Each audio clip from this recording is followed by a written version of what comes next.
Angelo, what happens when the client basically puts an offer, it gets accepted, they go into contract? What happens mortgage-wise? What's the next step for them? See, so that's really the most important question. You know, at that moment in time, what happened already is we already sat down with the client. Mm-hmm. We already reviewed their profile, which is their credit, income, asset.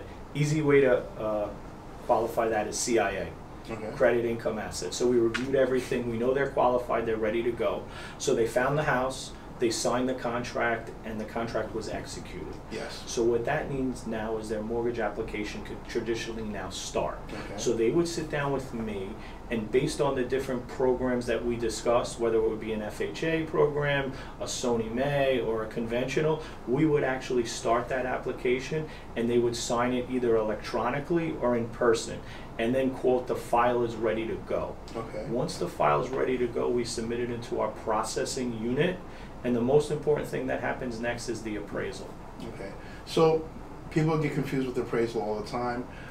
Walk us through that process. What's the difference between a home inspection and appraisal? You know, that's a great question, and a lot of first-time home buyers sometimes don't understand the difference. But the easiest way, and then we'll break it down. For the client, a home inspection does not care about value of home. They care about functionality, meaning that everything works in the house, there's no issues, or if there are issues, these are the items that need to be repaired and fixed. The appraisal is a little bit unique in that they do care about the condition of the house, but they care about the value of the house. Okay. So when you're putting your offer in, and let's just say it got accepted at $500,000, the home inspection does not care about that $500,000 number.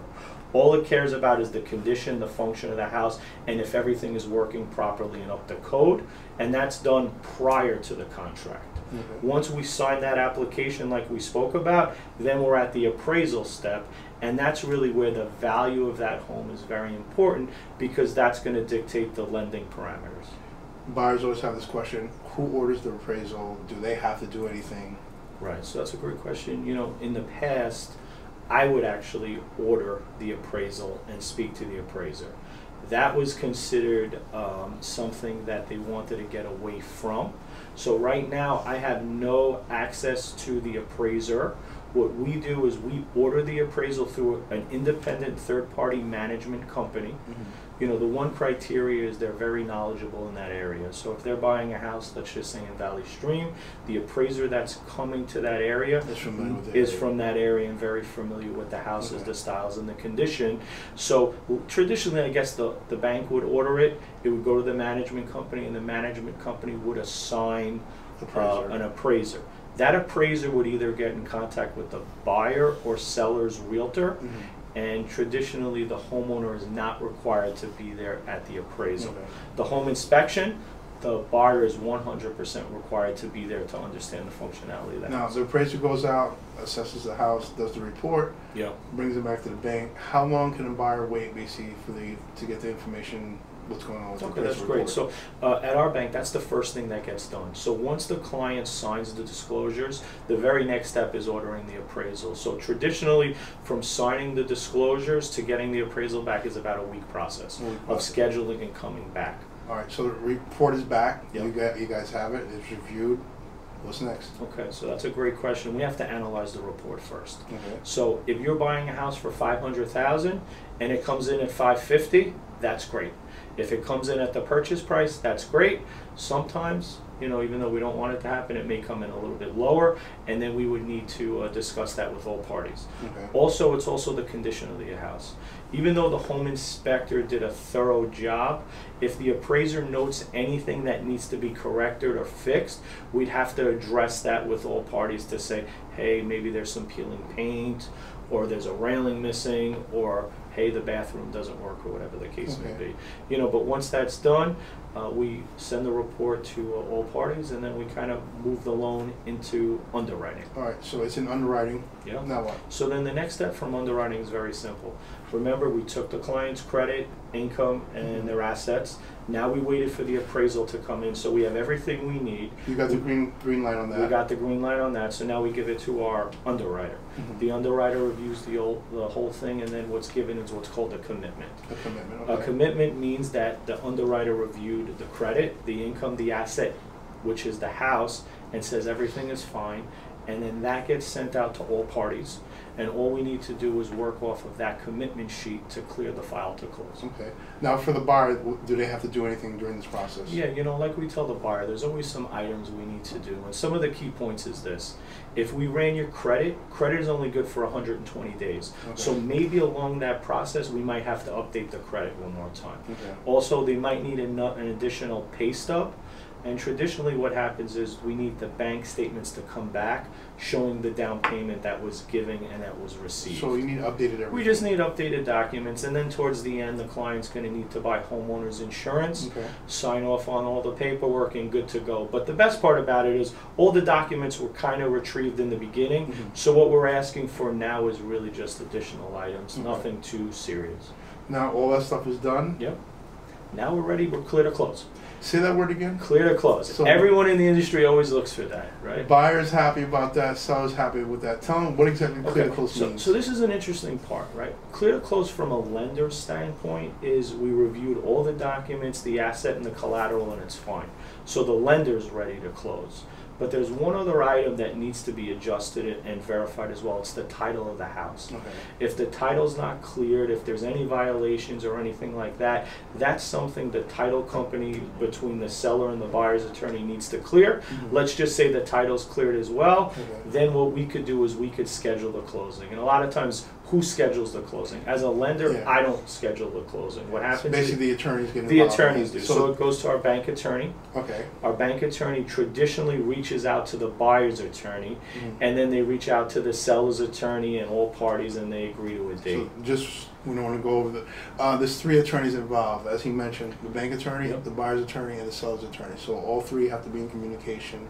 They'll reach out to their specific clients and figure out everybody's schedule and put it together. Yeah. And that's about it. Yeah, and one thing, you know, I'll just, you know, leave, you know, what I see a lot of times for first-time home buyers, which is important, if they're looking to buy a house quickly, the contract needs to be dated sooner rather than later. Yes. Because everyone has 30 days past the agreed upon closing date in the contract to close.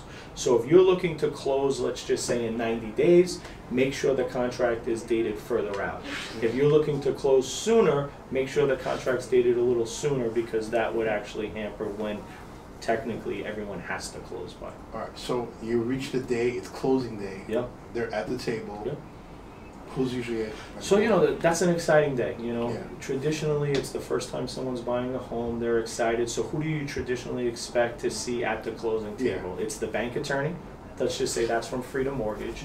And usually the loan officer will pop in to make sure everything's going fine and shake some hands and, you know, do their congratulatory walk, you know, but they're not required to be there. Right. The buyer's attorney and seller's attorney are required to be there, and the buyer and seller are required to be there. And the title company from the purchaser side needs to be there. So there's a lot of people at a table, and a lot of times when you're buying a house and you look at all these people, you say, what's going on?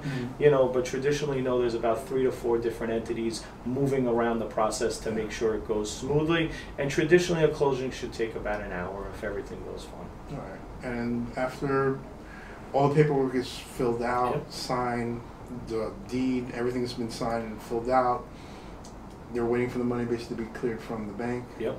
To be wired back to the, from one account to the next account. Once that's done, then you know, it's really, you said something very important, and I'll just jump back to that before I get to that. One of the things that comes up a lot is the assets and the money required. So on the buyer's side, we always give them a very good estimate of the money they need, but we don't have that nailed down only until this final CD is done with all the title fees and the CD charges. is? It's the closing disclosure. Okay. So what that means is, in the past, and this is very important, in the past when a client would sit down at the closing table, that was traditionally the first time they saw all the final numbers. And that's a little scary, you know. I wouldn't want that. No. So the laws changed. The CD is sent out at least 3 business days before, Could be as much as a week or 10 days between the date of the closing, but he already has all the final numbers. He knows what the closing costs Everything are. is itemized. Everything is itemized. So when you walk into that closing, there really should be no outstanding questions.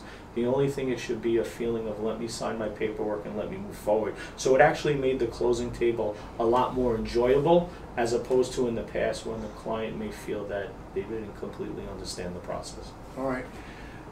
You went through a whole lot of stuff, and after everything's done and said and done, paperwork's signed and whatnot, money's wired and whatnot, the most important part comes. His keys. Transfer keys, we call it. The keys basically get transferred from the seller to the buyer. You shake hands, take pictures, and then they enjoy the home. You go enjoy your home. You know, and the one thing is, like, these educational videos are fantastic.